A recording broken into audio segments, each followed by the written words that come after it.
రామాపురం అనే ఒక చక్కటి గ్రామం. చేతి వృత్తుల వారు, వ్యవసాయ కుటుంబీకులు ఉండేవారు. ఎవరి పనులు వాళ్ళు చేసుకుంటూ చాలా సంతోషంగా గడిపే గ్రామం అది. వాతావరణ కాలుష్యం లేకుండా, ఊరికి దూరంగా, అటవీ ప్రాంతంలో చక్కనైన గ్రామం అన్నమాట. అక్కడ ఇద్దరు స్నేహితులు ఉండేవారు. నిర్మల ఇంకా కమల. నిర్మల అనేవారు ఎవరైతే ఉన్నారో ఆవిడ చాలా కష్టపరి. కమల అనే ఎవరైతే ఉన్నారో ఆవిడ అదృష్టాన్ని నమ్ముకుంటుందన్నమాట. ఏదైనా అదృష్టం తగిలితే బావుండు, గనులు, బంగారు గనులు అవి దొరికితే బావుండు, ఆ మనస్తత్వం కలిగిన ఆవిడనమాట. కష్టం లేకుండా ఫలితం ఆశిస్తూ ఉంది. ఇక్కడ నిర్మల కష్టపరి. వీళ్ళిద్దరూ నిత్యం పనులకి వెళ్తూ వస్తూ ఉండేవారు. వాళ్ళ గ్రామంలో ఏ పని దొరికితే ఆ పని లేదనకుండా చేసుకుంటూ ఉండేవారు. వీరిద్దరూ ఒకరోజు అటవీ ప్రాంతానికి పనికి వెళ్తూ ఉంటారు. వెళ్తూ ఉన్న సమయంలో అక్కడ చిన్న గుడిలాగా కనిపిస్తుంది. ఏంటి అని వాళ్ళిద్దరు అక్కడికి వెళ్ళి చూసేసరికి అక్కడ గుడి శిథిల పరిస్థితిలో ఉండి ఉంటుంది. నిర్మల ఇంకా అయ్యో ఇదేంటి అమ్మవారి గుడి ఇలా ఉంది, శిథిలావస్థలో ఉందనేసి కాస్త అక్కడ ఉన్నవి చదును చేసి అమ్మవారి విగ్రహం సరిచేసి పక్కనే ఉన్న చెరువులో నీరు తెచ్చి అమ్మవారిని శుభ్రంగా కడిగి పక్కన ఉన్న పువ్వులు, పండ్లు అమ్మవారికి నైవేద్యంగా పెడుతుంది. అనుకోకుండా అమ్మవారు ప్రత్యక్షమవుతారనమాట.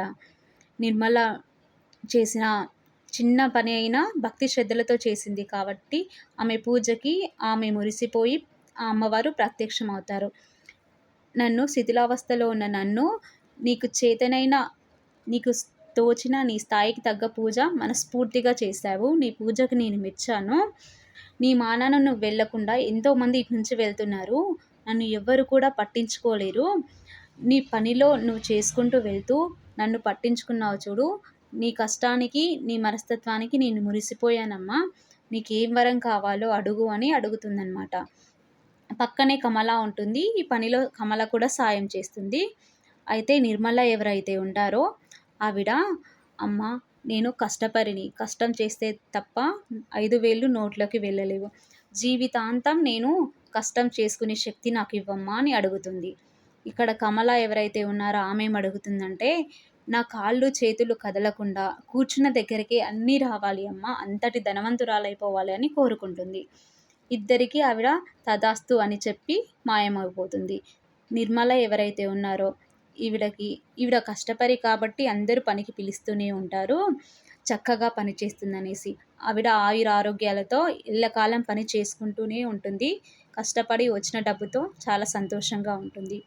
కమల ఎవరైతే ఉన్నారో ఈవిడ కూడా అమ్మవారు చెప్పినట్టుగా వరం ప్రకారం ధనవంతురాలైపోతుంది. కొంతకాలానికి ఆవిడకి పక్షవాతం వస్తుంది. కదలలేదు. కూర్చున్న దగ్గరికే అన్నీ తీసుకొని రావాలి. ఇక్కడ అమ్మవారికి ఏం అడిగింది ఆవిడ అంటే, నేను కూర్చున్న దగ్గరికి అన్నీ రావాలి, నేను కదలకుండా పని చేయకుండా అన్నీ నా దగ్గరికి రావాలని కోరుకుంటుంది. అప్పుడు ఏంటమ్మా, నిర్మలకేమో అన్నీ ఇచ్చావు, చక్కగా పని చేసుకొని బ్రతుకుతుంది.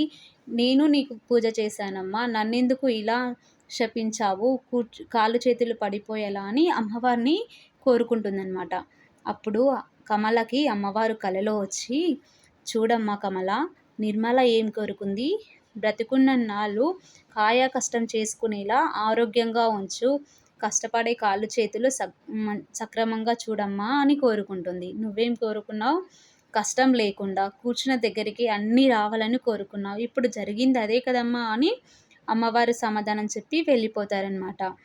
అప్పుడు కమల తన బుద్ధి ఇది అని గ్రహించి సిగ్గుపడుతూ ఉంటుంది. అవును కదా, కష్టం చేస్తేనే కదా ఏదైనా వచ్చేది, కష్టపడకుండా వచ్చేది ఎక్కువ రోజులు ఉండదు. ఉన్న వాటితో మనం సంతోషంగా ఉండలేము. కష్టే ఫలి అన్నారు కానీ అదృష్టే ఫలి అని ఎవరు అనలేదు అని కమల తన విధానాన్ని మార్చుకొని మరలా అమ్మవారిని కోరుకుంటుంది. అమ్మ, నాకు ఈ ధనం వద్దు, ఏమీ వద్దు, కష్టపడి నా కుటుంబాన్ని సరిగ్గా చూసుకునేలా, అందరితో సంతోషంగా ఉండేలా వరమివ్వు తల్లి అని కోరుకుంటుంది. అప్పుడు అమ్మవారు కమలకి పక్షపాతం పోయేలా, తను మునుపటిలా ఉండేలా చేస్తారు. ఈ కథను బట్టి మనం అర్థం చేసుకోవాల్సింది ఏంటంటే, దైవం ఎదురుపడినా, ఎవ్వరు ఎదురుపడినా మనం అడగాల్సింది మనులు, మాణిక్యాలు, ధనం కాదండి. చక్కగా పని చేసుకునే బ్రతికే వ్యక్తికి ఎల్లకాలం కాళ్ళు చేతులు చక్కగా పనిచేయాలి. దీన్ని బట్టి కష్టాన్ని నమ్ముకోవాలి, అదృష్టాన్ని నమ్ముకోకూడదు. కష్టే ఫలి అంటారు. కష్టం చేస్తే ఫలితం వస్తుంది. అదృష్టాన్ని నమ్ముకుంటే కాదు. దేవుణ్ణి కొలుచుకోవాలి. మనం కష్టం చేసుకుంటూ దేవుణ్ణి కొలిస్తే ఈయన సక్రమంగా చేస్తుండని ఆ దైవమే మనకు ఒక దారి చూపిస్తుంది. అలా కాదని అదృష్టాన్ని నమ్ముకొని మంత్రాలకి చింతకాయలు రాలుతాయి అన్నట్టుగా వెళ్ళకూడదు. కష్టం చేసుకుంటూనే ఏదైనా ఉంటుంది.